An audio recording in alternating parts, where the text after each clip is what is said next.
Welcome to Normandy, June 6, 1944. The first fragile light of dawn stretching over a gray, trembling horizon. Mist rolling in from the channel, swallowing chaos, yet revealing shards of steel mud and fear. Every distant gunshot, every splash of water, each heartbeat in the symphony of war, trembling alive. Corporal James Jimmy Davis, 21, gripping his M1 Garand like it was a lifeline, mud clinging to every seam of his uniform, sweat and blood mixing, eyes wide, muscles taut, every step a negotiation with fate. Beside him, Private Samuel Sam Thompson, 19, from a quiet town in Ohio, boots heavy with wet sand, a crumpled letter from his mother pressed in his jacket, face pale, eyes flickering with terror, yet determination burned quietly beneath, each carrying the weight of a lifetime left behind. Lieutenant Robert Hayes, commanding the second wave, voice hoarse from shouting orders over the roar of engines and cannon, adrenaline laced every word, trying to corral men through a chaos that refused rules. Captain Frederick Langley, knee-deep in icy water, binoculars fogged, vision blurred, yet insisting, guiding, insisting. And then, the ghosts appeared, not in shadow, not in smoke, but in objects. Helmets dented, rifles half buried, uniforms soaked and abandoned, ammunition crates toppled, maps and field manuals ruined by rain, the stench of leather and cordite hanging, silent witnesses to lives abruptly halted. Private Thompson stumbled, hand brushing against a diary, waterlogged, ink smeared, yet legible. Fritz Mueller, 19, writing home of fear fatigue and orders that never arrived. And in the same dawn he vanished, leaving only ink, mud, and steel, a whisper of existence. Davis froze. Before a machine gun half buried, sandbags ripped open. Atop it, a small teddy bear, sodden silent, a child's toy. The absurdity of war crystallized, innocence crushed under the shadow of strategy, a symbol of the human cost. Sergeant Alan Martinez, veteran hardened by North Africa, muttered, "Ghosts left their clothes behind," picking up a belt of gleaming ammunition, deadly, yet no hands to wield them. The eerie combination of calculation and chaos, survival and absurdity, dancing across the sand. The beach stretched, endless. Men crawling, tripping, hauling themselves through mud, smoke drifting, the mingled scents of wool cordite salt. The first wave of Americans sensing, victory can be quiet, terrifyingly quiet. The enemy not in bodies but in absence, the battlefield whispering the human toil left behind. Captain Langley shouted orders, yet eyes lingered, on rifles, helmets, shell casings, each object a frozen story, a life interrupted, a soldier vanished, commitment undone. The juxtaposition of planning versus panic, order versus chaos, death versus survival, all laid bare in mud and steel, and amidst it, discipline persisted, calculation returned, survival instincts kicked in. Officers counting, noting, using what remained. The abandoned gear a riddle, a map of confusion, a puzzle of vanished enemies. The diary of Fritz Mueller fluttered, pages whispering obedience, fear, and a final haunting line we hold. But at what cost? The pen halted. Life halted. Yet echoes lingered. A soft whisper over Omaha Beach. Artillery resumed, waves crashed, seagulls shrieked, but for a heartbeat, time paused. The soldiers faced not fire, not resistance, but the ghostly remnants of a vanished enemy. The silence surreal, almost sacred. A moment suspended, a heartbeat stretched. Before we move forward, leave a comment where you are.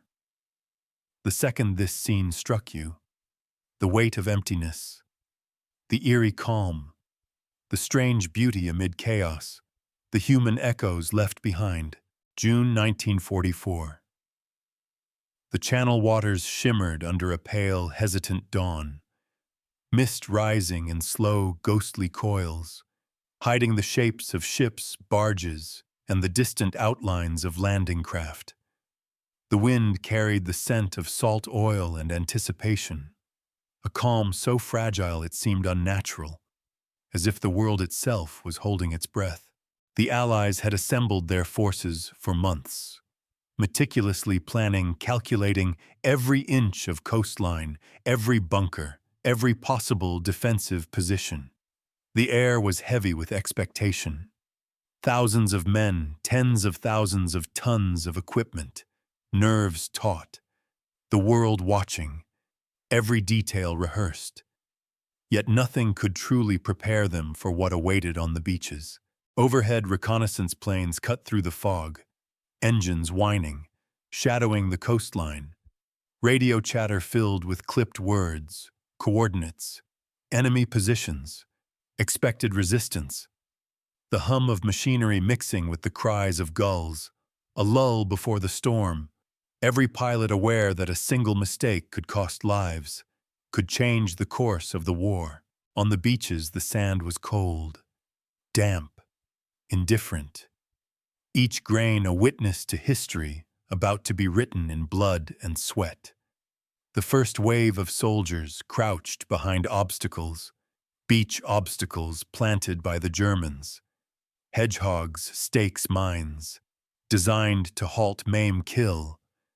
Yet the soldiers pressed forward, hearts pounding, eyes fixed on the distant cliffs, the horizon blurred by smoke and fog.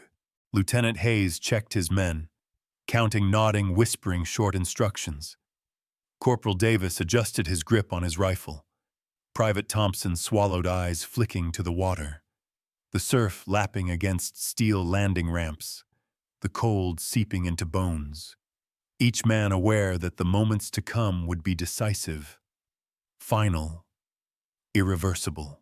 Across the Channel, naval bombardment began, shells screaming through the morning sky, exploding with thunderous force, sending showers of sand and water into the air. The ground trembled, the waves recoiled. The men on the beach instinctively ducked, jumped, stumbled. Yet forward they went, the rhythm of assault, choreographed chaos, a terrifying ballet. German defenses bristled along the coast. Concrete bunkers, machine gun nests, observation posts, barbed wire stretching like veins of steel through the sand. Soldiers within adjusted sights, loaded weapons, whispered last-minute prayers. Orders transmitted through tense radio channels. Yet uncertainty gnawed. Reconnaissance reports incomplete. Some units missing. The fog, a merciless ally to the attackers. From the cliffs, snipers observed, rifles trained on the advancing figures, calculated shots, deadly precise. The beach itself a killing field. Every step forward a negotiation with fate. Yet in some positions, there was absence, a quiet almost surreal. The abandoned nests, the empty trenches, evidence of retreat, of chaos in the enemy ranks. Meanwhile, on the landing crafts, officers barked orders, coordinating timing, spacing, cover fire. Men crouched, helmets wet with spray, faces pale with tension. Engines vibrated beneath them. Every jolt, every surge, every splash against obstacles, a reminder that survival was measured in inches, in seconds, in breaths held too long. Back on the beaches, smoke from naval guns mingled with the mist. The wind carried sounds of distant explosions. Commands shouted over the cacophony. Footsteps in mud, metal clanging against metal, cries of pain. the smell of cordite, wet wool, salt water, the sensory overload pressing on each man's nerves, yet moving forward, forward, forward. Lieutenant Hayes scanned the shoreline, counting men assessing positions, artillery falling nearby, shells landing with fury. Yet the soldiers advanced, some slipping, some tripping over obstacles, each step a testament to courage, training, or desperation.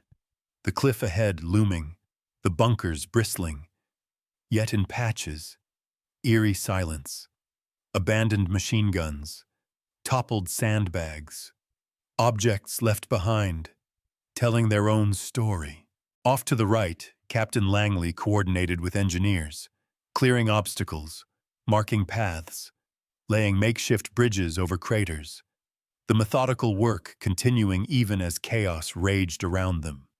Men moved in synchronized bursts, rushing for cover, crawling, sliding, the beach alive with motion, yet haunted by absence, by the ghosts of those who had prepared to fight, and now were gone. Everywhere. The contrast between preparation and reality, the weight of expectation, the reality of war, the unpredictable, the surreal. German bunkers once menacing, now half empty, defensive lines missing, yet the threat remained, the tension thick in the air, every heartbeat echoing against the roar of the sea, the gunfire, the shouts, the cries. Above, reconnaissance planes wheeled, glinting in the weak sunlight, transmitting reports, adjustments, estimates. The orchestration of thousands of lives, movement synchronized like a massive clock. Every second counted. Yet history would remember the moments when the unexpected shifted the scales, when objects abandoned, letters, rifles, helmets, told a story of retreat, panic, and survival. On the shore, men clutched weapons, eyes darting, ears straining, the mind filling in the silence between explosions, imagining the enemy's presence, anticipating the next shot, while the mist rolled over sand and steel, concealing death, revealing life, creating tension, holding the moment in suspended animation. And so the stage was set. Normandy, June 6, 1944. A world poised between anticipation and chaos. Every soldier, officer, object, and wave a participant in a drama that would echo through history. A beach alive with motion and silence, noise and absence, courage and fear, the heartbeat of war, palpable, almost sacred. June 6, 1944. The day that would be etched in history. 156,000. Allied troops stormed the beaches of Normandy. 23,000 paratroopers dropped behind enemy lines before dawn. Thousands of ships, landing crafts, and support vessels, stretching across the channel like a moving forest of steel. Engines humming, propellers cutting through mist. Every vessel carrying men, artillery supplies. Lives compressed into every ton of steel. The United States alone deployed over 73,000 troops. British forces added 61,000. Canadian forces another 21,000. Every man trained for months, drilled for every scenario imaginable. Yet reality is never predictable. Yet reality waits for no plan.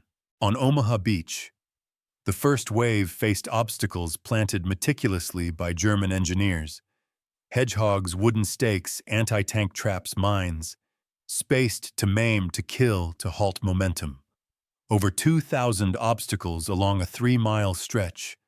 Every step forward meant negotiation with the unseen. Calculations of probability tested by instinct. Engineers worked feverishly, under fire, laying temporary steel planking across the sand. 6,000 feet in 20 days.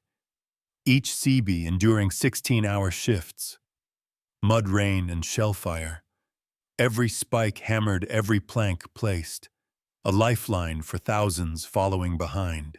Meanwhile, German defenses bristled with 400 artillery pieces. 347 Tiger tanks deployed along the coast in the months prior. Hundreds of machine gun nests and pillboxes, their fields of fire overlapping. The enemy expected a fight, meticulous, coordinated, deadly. Yet by morning, confusion and retreat had begun to fracture these plans, leaving behind pockets of abandonment. Rifles, helmets, ammunition, and clothing. Objects recording the chaos better than any human eye. Supply lines were strained. Every landing craft coordinated to within minutes. Timed waves, suppressive fire, naval bombardment synchronized. 939 naval vessels participated in Operation Overlord. Each vessel vital, each timing crucial. The smallest error could mean catastrophe. Yet the human element, unpredictability, fear, heroism, defined the outcome. Paratroopers dropped behind enemy lines, 18,000 men in total, to secure bridges, roads, and disrupt communications. Dozens were scattered, lost, isolated, some engaging enemy patrols alone. The night before the landing, gliders delivered troops in darkness. Some missed targets, landed in fields or forests. Yet each small action rippled through the larger battle, changing outcomes in unpredictable ways. Casualty figures staggering. By the end of the first day, over 4,000 Allied soldiers were killed, wounded, or missing. Omaha Beach alone accounting for 2,400 of those. Yet even in the midst of loss, soldiers pressed forward. Coordination between infantry armor and naval gunfire. Every calculation mattered. Every act of courage amplified. Equipment abandoned on the beach. Rifles, machine guns, helmets were cataloged later by engineers and historians. Hundreds of items remained untouched, a snapshot of strategy gone awry, of fear, of the sudden collapse of enemy confidence. Outnumbered and outproduced, the contrast stark. The objects telling a story, numbers alone could not. The Germans, some 50,000 troops defending the Normandy coast, expected the landings. Yet miscommunication, miscalculations, and Allied deception plans, including Operation Fortitude, had weakened their positions. Some units in the wrong locations, others retreating prematurely, leaving behind not just men, but the artifacts of a battle never fully fought. Weather played a decisive role. Forecasts were uncertain. High winds, rough seas, cloud cover, affecting visibility for both sides. Yet, despite the chaos, the Allies adapted, adjusting landing times, coordinating artillery support.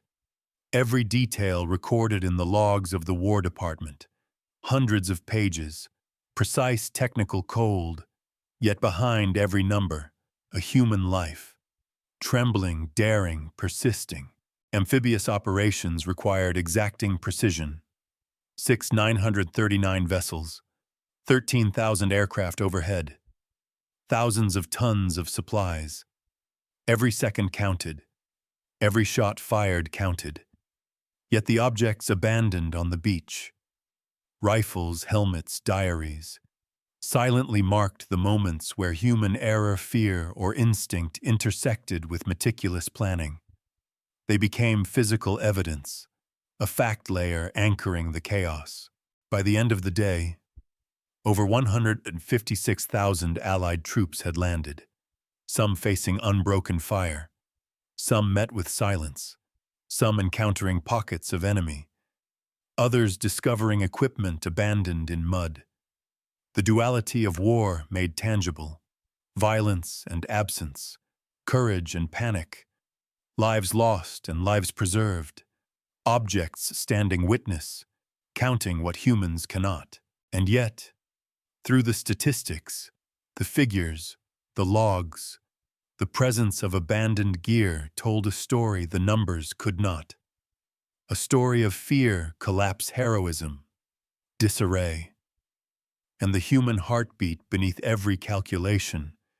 The battlefield lived, breathed, paused, in those moments of silence, waiting for history to record it fully. The morning fog clung to the shoreline, damp and heavy, muffling the roar of distant artillery, yet carrying every detail of chaos to the advancing soldiers.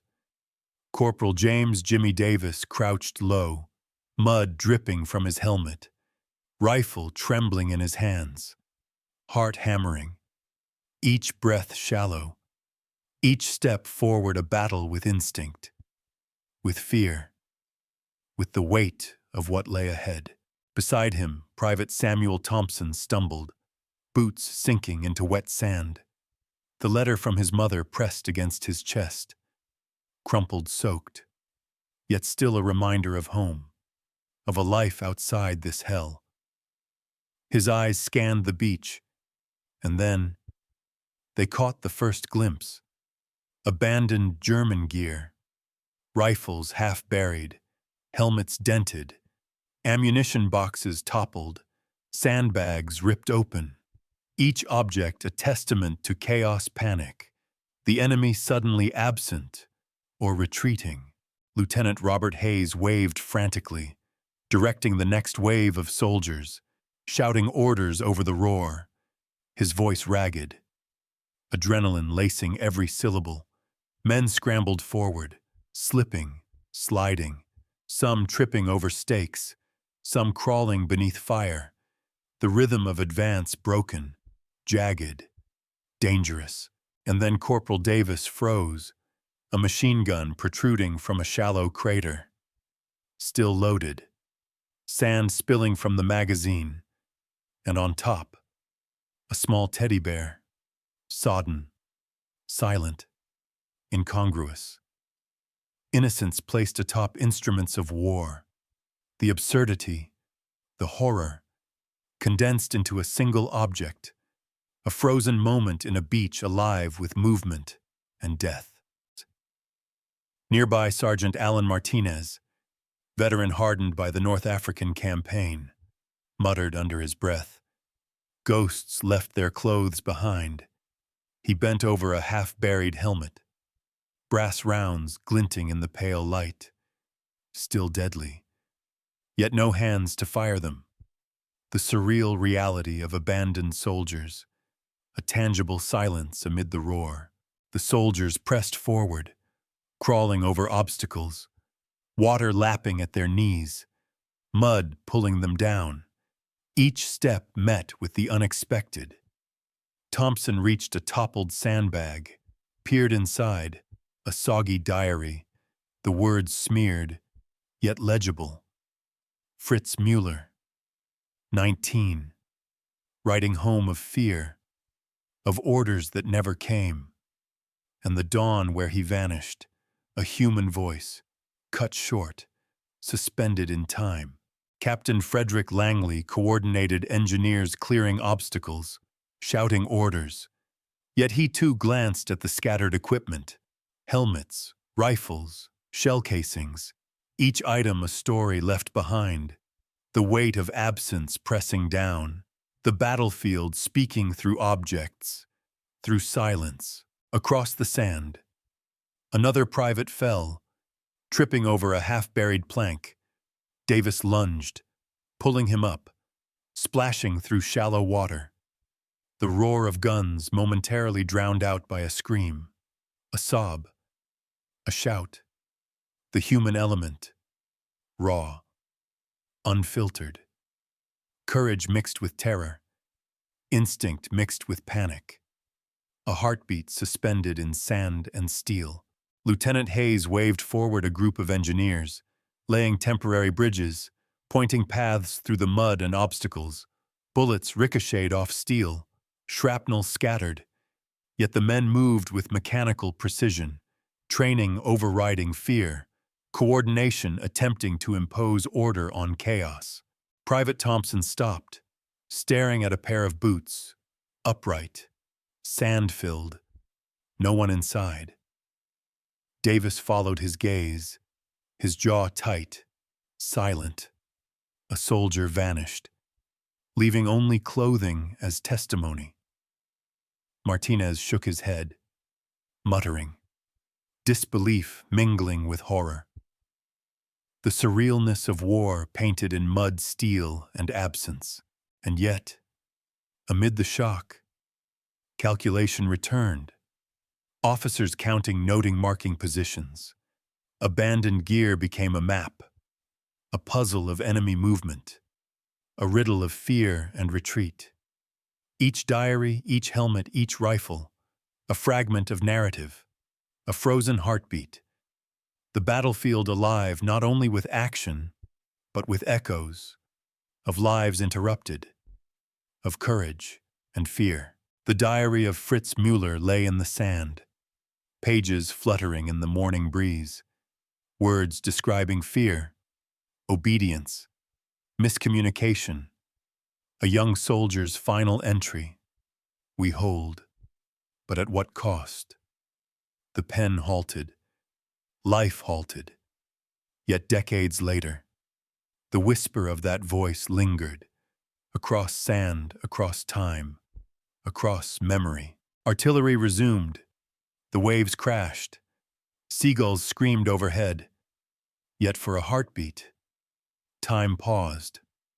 The men faced not fire, not resistance, but the ghostly remnants of a vanished enemy. The silence surreal, almost sacred.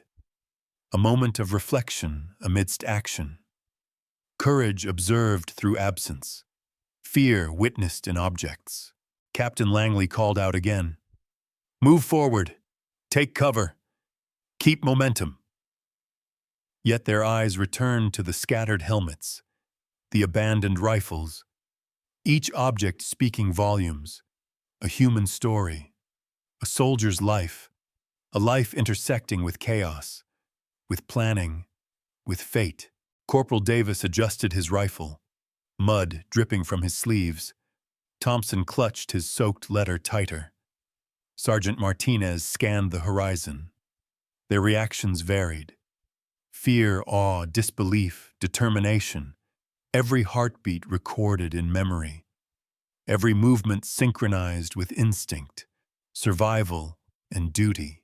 The beach stretched endlessly. Men advancing, slipping, crawling, ducking. Each action observed, recorded.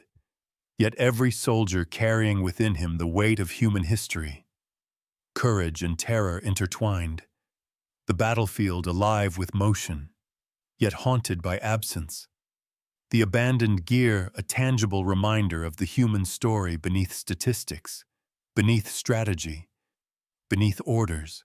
And as the sun rose higher, cutting weak rays through the fog, the men continued, a mix of determination and disbelief, moving through the chaos, documenting, surviving, witnessing.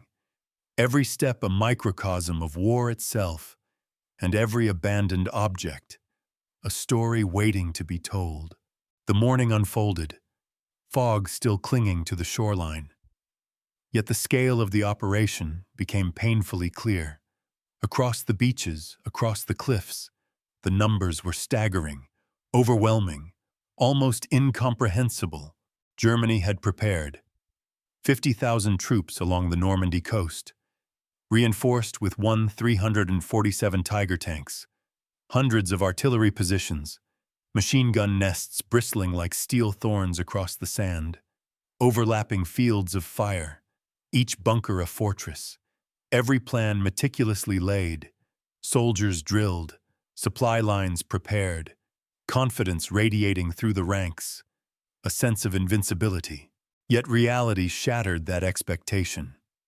The Allies brought 156,000 men, 6 to 939 ships, 13,000 aircraft overhead, coordinated waves of assault, precise naval bombardment, meticulous landing schedules, every second accounted for, Every landing craft synchronized, and then the enemy faltered. Hesitation, miscommunication, panic creeping into rigid ranks, the illusion of invincibility collapsing. At Omaha Beach, the numbers were stark. The Germans had 400 artillery pieces. The Allies countered with 5,000 guns, outgunned, outproduced. Yet in the chaos, the Americans advanced, slipping through obstacles, scaling cliffs, bullets whizzing past. Yet enemy rifles abandoned in the sand, machine guns silent. A surreal contradiction between expectation and reality. Corporal Davis counted men around him. Every wave seemed smaller, yet every step more dangerous. Shells landing unpredictably, yet some positions empty. German bunkers stripped, rifles left in mud, helmets discarded, evidence of retreat confusion, or instinct to survive. The contrast unthinkable. Private Thompson knelt, examining a fallen machine gun. Sand-filled, waterlogged, brass still gleaming, no enemy in sight. He shook his head. The reality at odds with intelligence reports, the calculated risk, the precise planning, all undone by human fear and circumstance. The battlefield, a living paradox. Lieutenant Hayes surveyed the advancing troops, comparing them to maps, numbers scrawled in logs, calculated ratios, predicted firepower, expected resistance, and then the visual truth. Men crossing sand slipping in mud, encountering abandoned defenses, rifles stacked like forgotten toys. The contrast staggering. Expected casualties far exceeded actual initial losses, yet danger remained omnipresent, tension unrelenting. Engineers worked feverishly, bridging craters, clearing obstacles, Captain Langley shouting orders, bullets ricocheting, smoke curling into the sky. Yet the terrain itself seemed to conspire. Abandoned German gear littered the path, a map of fear, confusion, hesitation, evidence of a collapsing line. Numbers alone could not describe the scene. Only observation, only presence, only immersion. Across the beach, every wave revealed another story. Boots upright with no one inside, helmets half buried, ammunition belts untouched, diaries fluttering in the wind, letters smeared with mud, human voices frozen in objects, each telling a tale of collapse panic, survival, the absurdity of battle made tangible, the gap between expectation and reality, undeniable, palpable, haunting. Casualty figures confirmed the paradox. Germans anticipated an Allied massacre. The first wave was supposed to falter, to die in thousands. Yet the combination of planning, fear, hesitation, and sheer human unpredictability turned the tide. Weapons abandoned, resistance fragmented, the beach both a site of potential slaughter and a testament to chaos. Corporal Davis advanced, his rifle heavy, mud clinging, yet eyes scanning, noticing patterns in the abandoned gear. A half-buried machine gun here, a helmet there, sandbags overturned, each object a clue, a statement of human behavior. Retreat, fear, instinct. Private Thompson discovered a diary. Waterlogged ink smeared, yet legible. The entries mirrored what he witnessed: confusion, orders delayed, soldiers abandoning their posts, and a final line. We hold, but for how long? The irony unmissable. The juxtaposition of expectation versus reality. Brutal, silent, and immediate. Lieutenant Hayes watched from a ridge, the scale of contradiction overwhelming. Calculated projections, intelligence assessments, predicted victories, all rendered meaningless by human instinct, by fear, by chaos. Yet amidst it, discipline, courage, and resilience persisted, the Americans advancing, engineers bridging gaps, medics attending, soldiers documenting, recording every abandoned weapon, every helmet, every trace, each object a testament to the unpredictability of war. Artillery resumed, explosions tearing sand into the air, smoke drifting, the waves carrying the sound across the beach. Yet the human element persisted, soldiers adapting, improvising, moving, surviving, bridging the gap between expectation and reality. The numbers told one story. The battlefield told another. A story of chaos, of courage, of lives intersecting with objects left behind. And as the day progressed, the contrast deepened.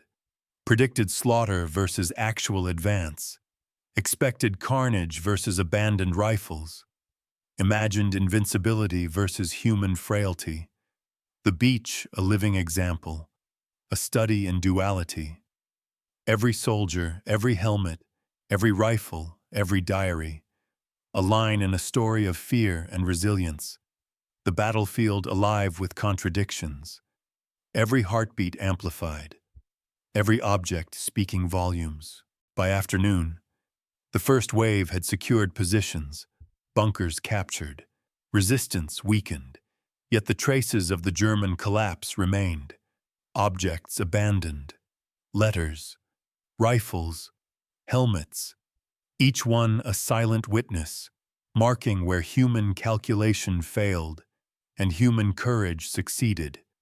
The interplay of numbers and life, expectation and reality, chaos and order, perfectly visible in mud and steel. Corporal Davis paused, looked across the beach, waves crashing, smoke curling, debris scattered, the contrast searing. Predicted carnage versus survival, outgunned versus advancing. The impossible made tangible. Fear heroism, absence presence, all interwoven in sand, water, and metal. The day would be remembered, not just for the number of men who landed, or the miles gained, or the bunkers captured, but for the stories told by objects, rifles abandoned, diaries fluttering, helmets half buried, each one a testament to human emotion, to chaos, to the fragile boundary between expectation and reality. The battlefield echoing with contradictions, haunting, cinematic, unforgettable. The day wore on. The fog lifted, revealing the true scale of Omaha Beach. Bodies of equipment scattered like memories. Rifles, helmets, ammunition belts. Maps soaked and smeared. Evidence of human toil, of fear, of retreat. And yet amidst the chaos, a strange victory emerged. Corporal Davis stood atop a sand dune, chest heaving, eyes scanning the shoreline, the realization settling slowly. They had survived the impossible. Each step forward, each fallen comrade, every decision made in seconds, had created a foothold, a bridgehead, a crack in the German defenses, the scale of the achievement sinking in. Private Thompson wandered among the debris, his soaked letter from home still pressed to his chest, boots heavy with mud and sorrow. The diary of Fritz Müller clutched in his other hand, a voice from the past whispering. Fear, obedience, the finality of orders, the weight of vanished soldiers pressing on him, the silence around him, louder than any gunshot. Lieutenant Hayes observed the beach, noting abandoned bunkers, scattered rifles, and the gaps in German lines, the calculated expectation of carnage, replaced by an eerie reality, resistance fragmented, fear evident in every discarded object. The enemy had faltered. Hesitation had multiplied, and yet the cost had been enormous. Men lost. Lives changed forever. Captain Frederick Langley walked among his men, officers documenting the abandoned equipment, noting patterns, using what remained as intelligence.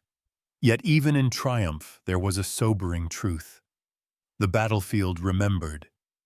In every helmet, every diary, every empty shell casing, every discarded uniform, the echoes of those who had vanished, the moments frozen in time.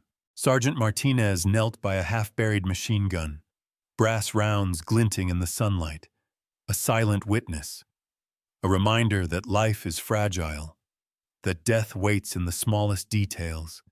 Yet beyond fear, determination persisted.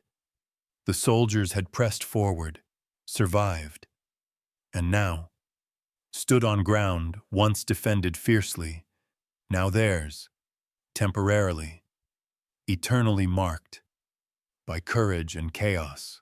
The Germans, some units had retreated, others fallen back in confusion. The perfect defense, fractured by hesitation, fear, and the unexpected ferocity of the Allied advance. Equipment left behind, rifles stacked in mud, helmets upright in sand, each object a testament, each a message, a story of collapse, a silent confession that even the strongest can falter under pressure. Across the dunes, artillery fire slowed, replaced by cautious advance, engineers rebuilding paths, clearing obstacles, medics tending to the wounded, letters delivered to the dead, the human rhythm returning. Yet the silence lingered, the absence, speaking louder than any cannon, every abandoned rifle, every soaked diary, every helmet marking the human cost. The interplay of planning and chaos, of courage and fear, of life and death. By evening, the beach was quiet, the smoke of bombardment drifting lazily into the channel, waves washing over sand and steel. The first wave of men exhausted, mud-caked, uniforms torn, faces etched with terror and relief. Yet in their exhaustion, pride, sorrow, disbelief, the surreal dichotomy of war, standing atop victory, yet surrounded by the tangible echoes of fear, failure, and human impermanence. Corporal Davis stared at the shoreline, at the scattered remnants of the enemy, the discarded helmets, the rifles, the muddy diaries, every item a fragment of human experience, each telling a story of a soldier's final hours, of lives intersecting with chaos, courage tested, panic unleashed, and yet hope enduring. Private Thompson held Fritz Muller's diary close, reading the last entries, words blurred by mud and rain. We hold, but at what cost? The words resonating across decades, connecting two soldiers, different sides, similar fear, similar courage, the universal heartbeat of war, the ephemeral nature of survival, and the permanence of memory. And in the days that followed, stories spread, legends began. Soldiers spoke quietly of the ghostly remnants, of helmets upright with no one inside, of abandoned rifles, of small tokens. Teddy bears, letters, photographs, human artifacts speaking louder than any report, the battlefield alive, a living museum of triumph, horror, and human unpredictability. Naval officers documented the scale. Thousands of rifles recovered, hundreds of helmets catalogued, ammunition counted, diaries stored. Yet even with all the numbers, the story remained incomplete. The human element, the courage, the panic, the fear, could not be fully quantified. The echoes lingered, silent but insistent, reminding those present and those who would read of the battle that war is as much about human spirit as it is about guns and steel. By the time night fell, the beach quieted, waves lapping against the debris, the wind carrying faint whispers, the soldiers resting, haunted by memories, by sights, by smells, the weight of what they had endured, and the knowledge that history would remember numbers, tactics, maps, yet never fully capture the tremor of emotion, the heartbeat of men, the eerie silence between the shots. Corporal Davis Thompson and Sergeant Martinez all stood quietly, looking across the beach, absorbing the aftermath, the contrast of triumph and horror, the surreal calm, the echoes of fallen, vanished, or retreated soldiers, every abandoned object, a testimony, a reminder, a whisper, the battlefield speaking, through mud, steel, and silence.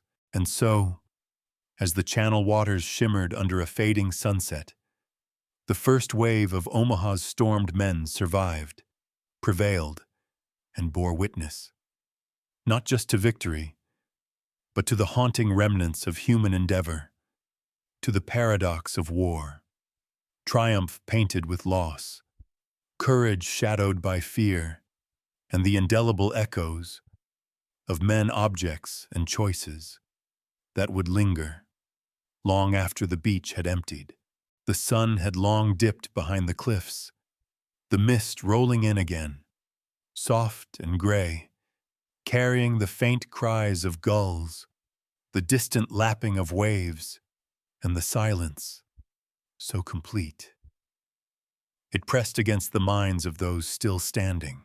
Corporal James Jimmy Davis sat atop a small dune, rifle across his lap, mud crusted on boots and uniform, eyes fixed on the horizon, the shoreline littered with helmets, rifles, scattered personal items, the ghosts of men, absent yet present, the weight of what had passed pressing into every breath.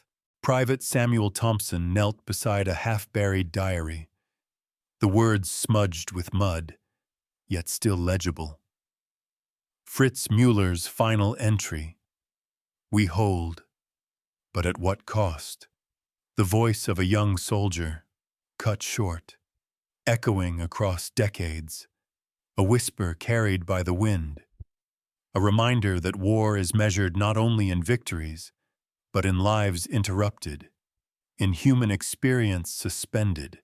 Lieutenant Robert Hayes walked slowly along the beach, counting, assessing, yet pausing often, eyes drawn to abandoned rifles, helmets tipped in sand shell casings glinting faintly. Every object a story, every story a fragment of memory. The contrast between calculation and chaos, prediction and reality, bravery and fear, captured not in reports, but in the stillness, the silence, the aftermath. Captain Frederick Langley crouched near a sandbag, tracing the outline of a helmet, letters half buried beside it, a teddy bear soaked silent, the absurdity and tragedy of war distilled in a single fragile object, innocence overshadowed by chaos, courage shadowed by terror, life and absence intertwined on the very sand where history had unfolded. Sergeant Alan Martinez scanned the horizon, looking at the channel, the ships returning, smoke curling from distant bombardments, and then back at the beach, a tapestry of human endeavor, of fear, of survival, the duality of victory and loss, of movement and stillness, of presence and absence.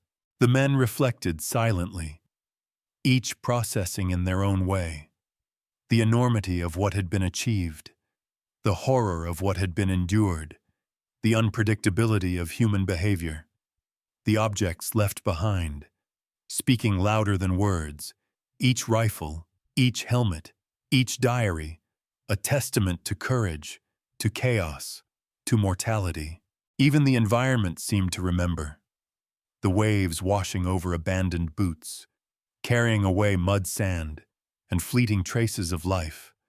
The wind tracing paths along the dunes, echoing with whispers of vanished soldiers. Every footprint, every scattered object, a monument, impermanent, yet eternal, in memory, in story, in witness. Corporal Davis thought of his comrades, those who had fallen, those who had survived, the thin line between life and death, the fragile nature of courage, and how it could be both fleeting and enduring. Each heartbeat amplified by the silence, each breath measured against the backdrop of history. Private Thompson rose, diary in hand, glancing at the horizon, wondering what the day had cost, not just in lives, but in innocence, in certainty, in the understanding that war is never complete, that even victory carries weight, shadows, echoes, reminders of human fragility and resilience. Lieutenant Hayes spoke softly to the men nearby. Remember them. Remember what this means. Every helmet, every diary, every abandoned rifle. These are the echoes, the lessons, the human heartbeat of this day. The men nodded, silent, absorbing the gravity, the paradox, the strange beauty, the haunting, the realness of it all. And so the beach remained, a stage of triumph and horror, the sun setting, the mist thickening, shadows lengthening, a quiet monument to bravery, fear, human endurance, and human loss. The battlefield itself speaking, in silence, in objects, in echoes. Some lessons were written in smoke and steel, others in the tilt of a helmet, in a half-buried diary, in a teddy bear, in the spaces between footsteps, in the silence between gunfire, and in the hearts of those who survived, watching, remembering, breathing. What if they hadn't underestimated the power of human fear, or the resilience of courage? What if every abandoned rifle, every helmet, every diary had told a different story, a story of surrender, of survival, of retreat, of heroism? The channel shimmered in the fading light, distant ships moving like ghosts, the sound of waves mingling with the echoes of memory, and yet the beach, silent, sacred, alive with invisible presence, whispers of human experience, moments frozen in sand and steel, waiting to be remembered.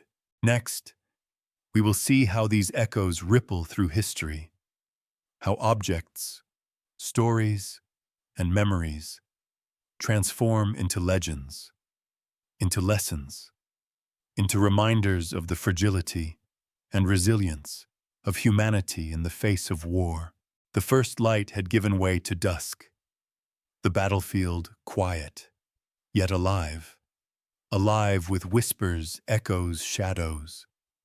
And the wind carried the stories of those who had come, and those who had vanished, leaving behind objects, memories, lessons, echoes that would resonate far beyond the sands of Omaha Beach. And so the story ends. For now, the echoes remain in mud, in steel, in silence, in memory, haunting, cinematic, and profoundly human.